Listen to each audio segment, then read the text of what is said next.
up, all you cyberpunks and retro nerds out there? Welcome back to another edition of Neon Trash. I'm your lovable host, Tommy the Hammer. Tonight we're going to be checking out a Don Coscarelli film. I'm talking about the prolific cult movie, John Dies at the End. This is the same director that brought us the prolific PHANTASM series, and of course, the cult movie, The Beastmaster.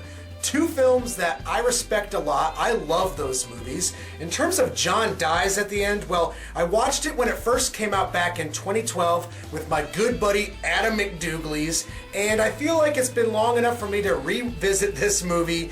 You guys know this routine. Check out that motherfucking trailer. Peep that shit, guys, when we get back. You're gonna have my opinion on John Dies at the End.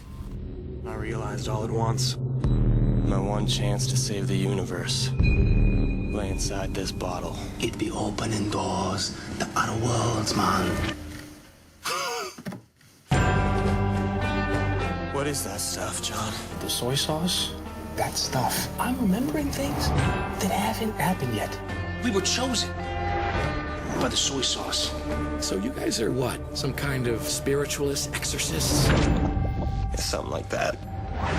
From the director of Phantasm and BUBBA Ho-TEP. I suppose you are wondering where you are. I'm gonna guess we're in an alternate universe of some kind. But John here has eyesight problems because of his constant masturbation. Brandish your weapons. As I was saying.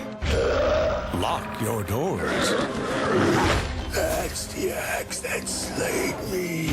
And stay away. Ooh, from red meat.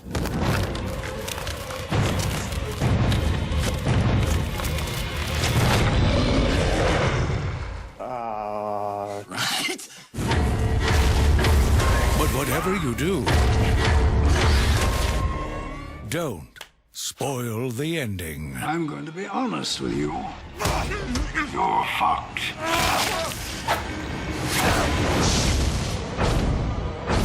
John! John! John! John dies at the end. Bacon. So I just want to say that I feel like the movie John Dies at the End is definitely not a film for everyone. The narrative itself is, to be blunt, kind of confusing, and if you don't get on board with what the director and the writers are kind of, peddling to the audience, then you're going to be lost. You're going to be like, what the fuck is actually happening here? Theme-wise, I really do feel like the story kind of resembles a Douglas Adams book. You've got this very out there story, and you've got definitely a very unconventional approach to the overall narrative. The basic premise to this movie is about a illegal street drug called the soy sauce. And there seems to be this kind of otherworldly quality to this drug. When you shoot it up or ingest it in pill form, it gives you like this kind of psychic ability to communicate with the dead or travel between dimensions or just do other bizarre, weird shit. Like you can predict the future. Now, from what I gather, the book, John Dies at the End, definitely has a strong cult following.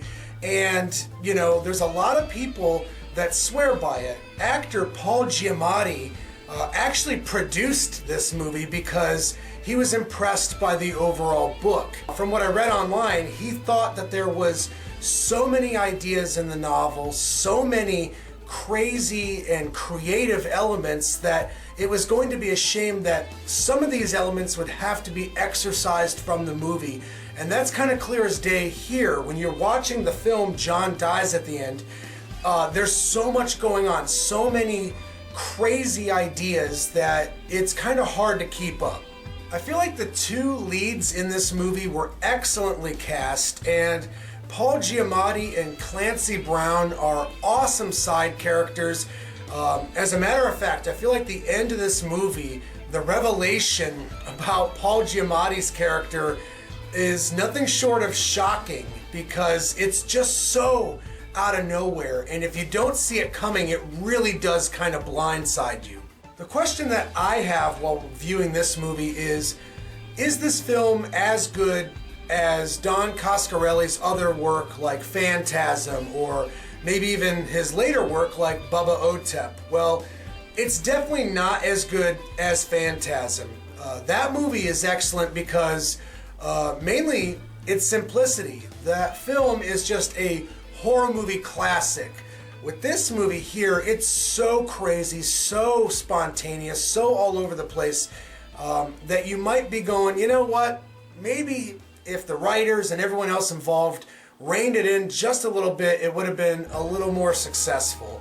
But in terms of comparing it to Bubba Ho-Tep, well, I actually kind of prefer this movie a little bit more. Bubba Ho-Tep has definitely a more controlled approach, but I found this movie to be a lot more fun. So guys, with all that being said, I think I could award the movie John Dies at the End maybe 6.5 out of 10.